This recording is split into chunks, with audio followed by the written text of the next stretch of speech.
আসসালামু আলাইকুম এভরিওয়ান। আশা করছি সবাই ভালোই আছেন।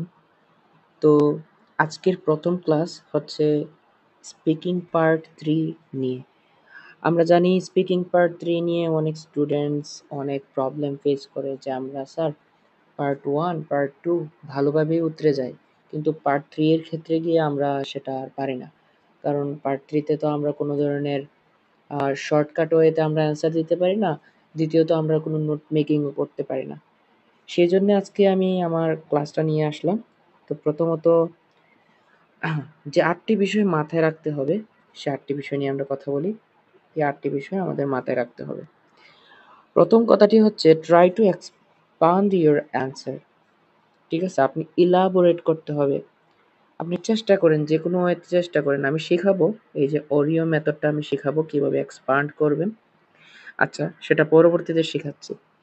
দ্বিতীয় যে জিনিসটা সেটা হচ্ছে try to answer by paraphrasing the question. আপনি সরাসরি আনসার দিবেন না। একটা প্রশ্ন করলো আপনি সোজা ওইটা যে do you it? Yes I it. উত্তর দিয়ে দিলেন হ্যাঁ আমি খাই। এটা সরাসরি উত্তর।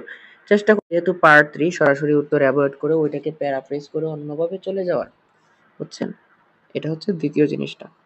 ৩ নাম্বার যেটা give a relevant example. Example দিলে সুন্দরভাবে আপনি অর্গানাইজ করতে পারতেছেন আপনার আইডিয়াগুলা। ঠিক না? আপনি একটা আইডিয়া বললেন, সাথে একটা এক্সাম্পল দিলেন, আরেকটা আইডিয়া বললেন, আরেকটা এক্সাম্পল দিলেন। দেখলেন যে আপনার ৩৫, ৪০, ৪৫ সেকেন্ড আপনার মোটামুটি কমপ্লিট হয়ে যাচ্ছে। এইখানে আরেকটা মেথড আমি শিখাবো, সেটা হচ্ছে প্যাস্টেল মেথড। ওকে। ৪ নাম্বার যে জিনিসটা apply wide varieties of grammar and vocabulary.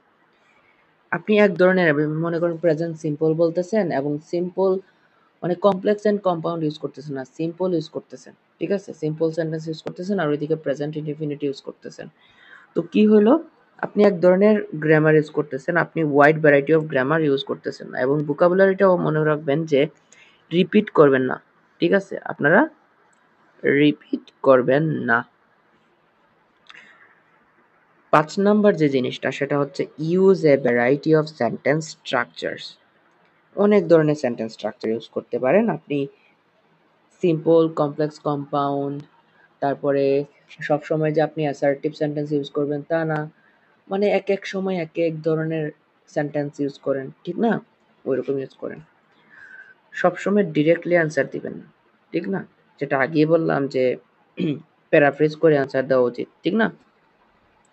৭ number যেটা বললাম use a variety of connectors. যত ভালো কানেক্টরস ইউজ করতে পারবেন, যত সুন্দরভাবে প্রিসাইজ ভাবে, তত ভালো আপনার ব্যান্ড স্কোর আসবে। কারণ আপনি মনে করবেন আপনি একটা কনভারসেশন করতেছেন আপনি আপনার ইনভিজিলেটরের সাথে। ঠিক না? তো ওই কনভারসেশনে আপনি যত গুছগাছ করে কথা বলতে পারবেন ততই বেটার। ৮ নাম্বার যে জিনিসটা if you don't understand any questions you should ask your examiner politely. Could you please repeat sir? Could you please repeat ma'am? ঠিক না? আপনি এখন একটু রুক্ষ স্বভাবের হয়ে বললেন, তখন কিন্তু সেটা ব্যাপারটা ভালো হইল না। যত পোলাইটলি বলা যায়, কারণ উনি আপনার ইনভিজিলেটর। ঠিক না? এই ৮টা জিনিস প্রথমে মনে রাখবেন। চলে যাচ্ছি ওরিও মেথডে। ওরিও কয়টা এখানে এই লেটার আছে? ও আর ই ও ৪টা লেটার আছে। প্রথম ও দিয়ে হচ্ছে অপিনিয়ন, আর দিয়ে হচ্ছে রিজন, ই দিয়ে হচ্ছে এক্সাম্পল, ও দিয়ে হচ্ছে ওপিনিয়ন। ঠিক না? ওপিনিয়ন। তো আপনি প্রথমে মনে করেন ওপিনিয়ন দিয়া প্রথমে আমরা ওপিনিয়ন একবার আছে। আপনাকে প্রশ্ন করা হয়েছে do you think children should be given homework everyday? আপনি কি করলেন? আপনার প্রথমে একটা ওপিনিয়ন দিলেন যে এটা নিয়ে আপনার কি ধারণা? I believe children should be given homework regularly but not excessively. এটা আপনার সাধারণ যে চিন্তা। এখন কেন এটা মনে করতেছেন? একটা রিজন দেন। This is because homework helps reinforce what they learn in school and builds discipline. একটা রিজন দিলেন। এখন এই রিজনটা যে দিলেন এটার ভিত্তি কি? একটা এক্সাম্পল দেন। ফর ইনস্ট্যান্স অথবা for example students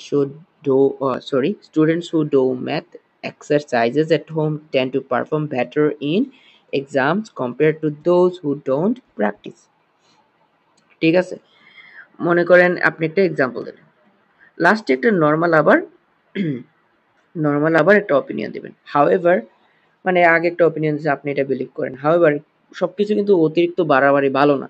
so excessive হোমওয়ার্কও কিন্তু ভালো না। সেটাই বলল। টু মাচ হোমওয়ার্ক কি বললেন? Too much homework can be overwhelming, so a balanced approach is best. এটা হচ্ছে লাস্টের আরেকটা অপিনিয়ন।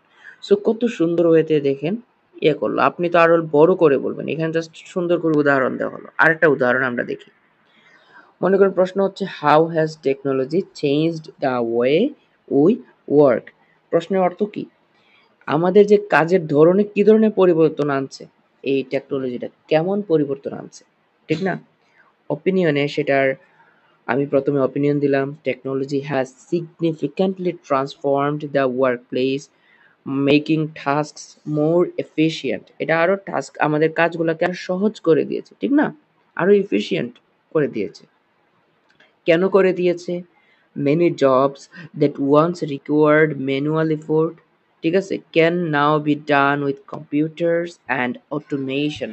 এটা এখন অটোমেটিকলি কাজ করা যাচ্ছে কম্পিউটার দ্বারাই, যেটা আগে কম্পিউটার লাগতো না, মানে মানুষ দ্বারা করা হইতো, এখন সেটা কম্পিউটার দ্বারা করা হইতেছে আরো প্রিসাইজ ওয়েতে, আরো পারফেক্ট ওয়েতে।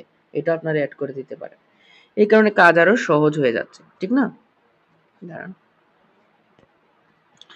এখন এক্সাম্পল, ফর এক্সাম্পল ইন হসপিটালে electronics electronic medical records have replaced paper files, allowing doctors to access patient history instantly. মনে করেন 5 মাস আগে একজন রুগীর দেখা গেছে, ওইটা জাস্ট কম্পিউটার একটা প্রেস করলে সার্চ করলে রুগী সহ ইনফরমেশন আগে দেখাইছে কিনা সবকিছু ইনফরমেশন বের হয়ে চলে যাবে। ফাইল ঘাটাঘাটি করতে হয় না, বুঝছেন? একজন ডক্টরের ক্ষেত্রে সহজ হয়ে যায়।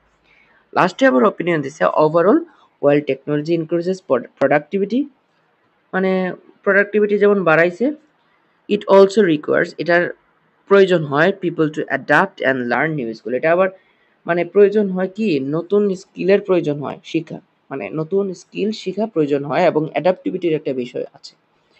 তো দেখেন আপনি প্রথমে একটা পজিটিভ অপিনিয়ন দিলেন, লাস্টে একটা নেগেটিভ অপিনিয়ন দিলেন। যে প্রথমে বললেন টেকনোলজি ভালো, লাস্টে বললেন যে অতিরিক্ত ইউজেস ভালো নয়, সবকিছুই এক্সেসিভ ভালো নয়।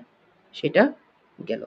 তো আজকে প্রথম পর্ব, দ্বিতীয় পর্ব আমরা আরো নিয়ে আসবো বাকি জিনিসগুলা নিয়ে, যেমন পিএফপি মেথড নিয়ে আমরা কথা বলবো সেকেন্ড পার্টে, এবং পেস্টেল মেথড যেটা হচ্ছে সবচেয়ে ইম্পর্টেন্ট, সেটা নিয়ে আমরা সবচেয়ে শেষে মানে পার্ট 3 তে আমরা আলোচনা করব। So stay around with us, okay?